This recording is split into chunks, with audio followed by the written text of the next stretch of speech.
Everybody set? Everybody good? All right, questions for Kenny? How we doing? Good.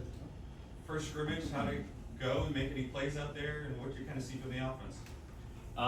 It was good. It was fun to definitely get out there, compete. They can't hit us in practice, but seeing a little bit of live period, it's pretty cool, like real football. Offense, we're moving the ball.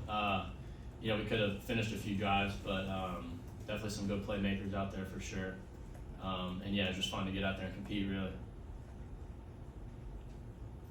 I think it's no surprise that Ty and you were speaking with us after the first scrimmage. How are you seeing yourself as a leader on the offense? Coach says you're maybe not the biggest rah-rah guy, but you got a kind of aura, confidence that other people feed off. So talk about your leadership style and how it's been going coming to a new school. I'd say that's pretty good description. I'm not a rah-rah guy. I'm not just going to say something just to say it. I feel like if I'm saying something, I'd like it to hold weight for sure.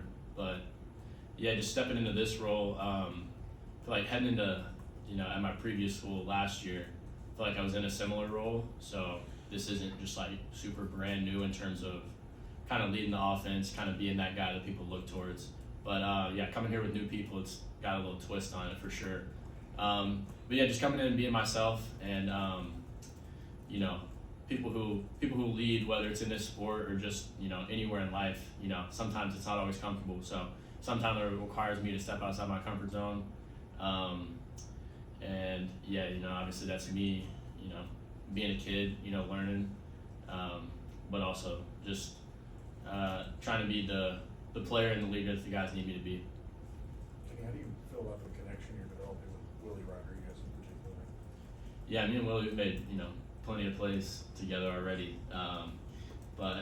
He's probably the guy I hang out with most outside of football, like outside of the facility as well. So I feel like we have a great connection. I think he was the first person that texted me when I got on campus. So definitely great connection between him and showing up on the field. If we go out and maybe we're a little off on something, we're right next to each other talking about what each of us should have done different, or if one of us messed up, we're quick to own up to it. Just how valuable for a quarterback is it to have a tight end in particular that's a weapon like that? Yeah, for sure, super valuable. You see in the NFL now, people playing with one or even two tight end sets, most of the time. So whenever you have tight ends who can block and catch, it's definitely a mismatch. So having a guy like Willie who can do both is definitely huge, because he's really good athlete in terms of creating space and getting open and catching the ball. I mean, you saw today, catching the ball is definitely a strong suit, but he's always talking about hitting people. So he doesn't shy away from a little bit of contact. I guess I gotta ask, obviously got the Pax on T there. Is it just for the drip, or is it the you a motorsports fan? No, this is a gift from a buddy. So I'm just wearing it, decided to put it on today. So yeah, appreciate it though. Kenny, how do you feel about that receiver room in general? Just those guys. Anybody who's maybe surprised you or emerged from that group? It's a very deep room. I feel like even the young guys. We kind of switch teams every week, so I'm not throwing the same guys all the time. So guys like Ferguson, Prince Jean are like young guys who are showing up. I touched on Shane the last time I spoke, but he just even more, because I don't think I was on his team when I last spoke, and then being on his team, and then even when I'm not on his team, he's made a lot of plays recently. It's a very deep room, a lot of athleticism and speed. So. What's challenging about Jay Bateman's defense as a quarterback? What kind of challenges do you do? It's like a little bit unorthodox. Jay Bateman, obviously he was with A&M last year. He was with Mike Elko. So for the past 3 seasons, I've seen this defense, quote unquote. So, it's preparing for them, especially like things like the third down package, for example.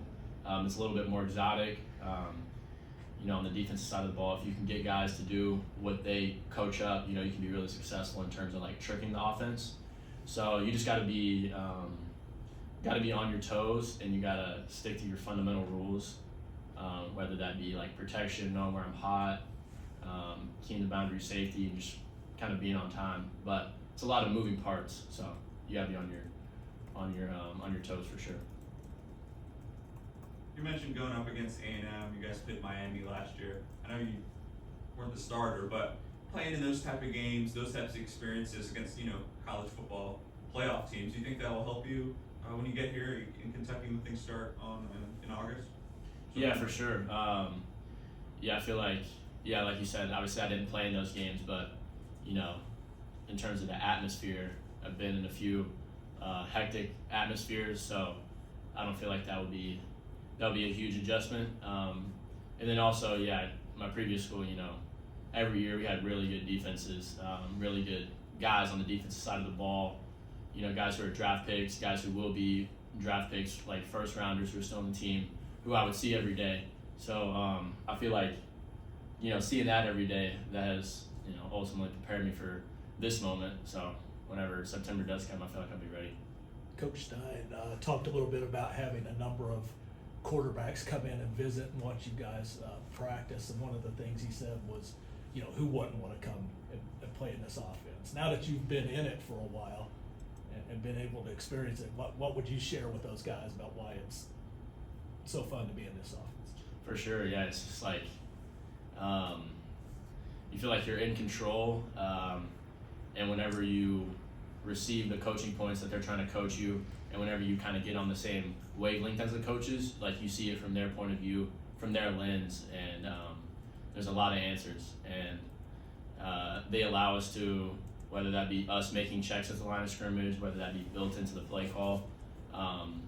It's a lot of, not free roaming, but it's a lot of access or different avenues you can take in order to get us in the right play, in order to keep the ball moving. Did you use the DJI cameras at Notre Dame at all, and kind of what's the value of that for? Yeah, no, I've never used that. Even before I got here, I would see quarterbacks wearing them. I'd be like, what's going on with that? But it's been huge. Literally, I can go home, I can pull out the iPad, and it's like I'm reliving practice, because it's like everything I've seen. It's a little weird, because it's got volume too, so you hear everything. You hear stuff maybe you didn't hear. You can see exactly where my eyes are moving. So I think it's huge, just in terms of, one, for us, reliving practice, seeing what we're looking at, and the coaches, they can go in, see how we're communicating with the other guys, how we're managing the huddle. Has there been one where you watched it back and it was completely different than maybe what you perceived in real time? I'm sure there has. Watching back today, I feel like there'll probably be one or two where it's maybe I didn't see that one. But it's been super beneficial for sure. Kenny, how similar is this scheme to anything that you've been in before, or has this been kind of an entirely new experience learning kind of the way you guys run this? It's a little different. Just for the simple fact, going under center, that's not something we majored in. In my old school, it's not something I majored in the past. I've always been, pretty much in gun, just 98% of the other quarterbacks in the country. But it's a little different in that aspect. But in terms of just conceptually, run game, blocking scheme, concepts, for the most part, there's a few new concepts here that I'm, still working on. But just in terms of that, and just being able to read defenses and know where to go with the ball, I feel like that's pretty much the same. And then obviously the verbiage, learning that. But going under center, and then a few new concepts or new blocking schemes that we like to do here. Taking snaps from center, how long does that kind of take to really know? Did you kind of used to it coming back to you, whereas now you're getting it, now to make sure you don't maybe get into the center's feet and all that kind of stuff?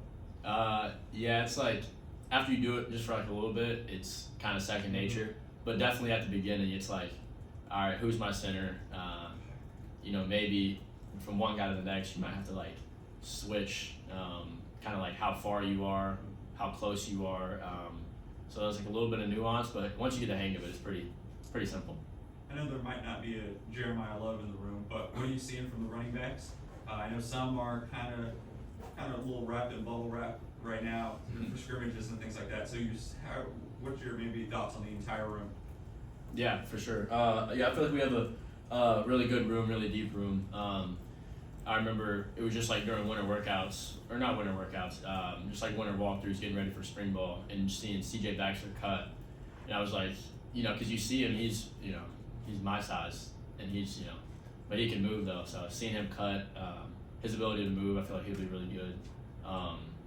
And then a guy like Martellus Carter, who's been taking reps and running back, he's been doing really good, just in terms of shiftiness, a little bit of ball carrier vision, which doesn't, it's hard to translate over whenever you're not really carrying the ball that much.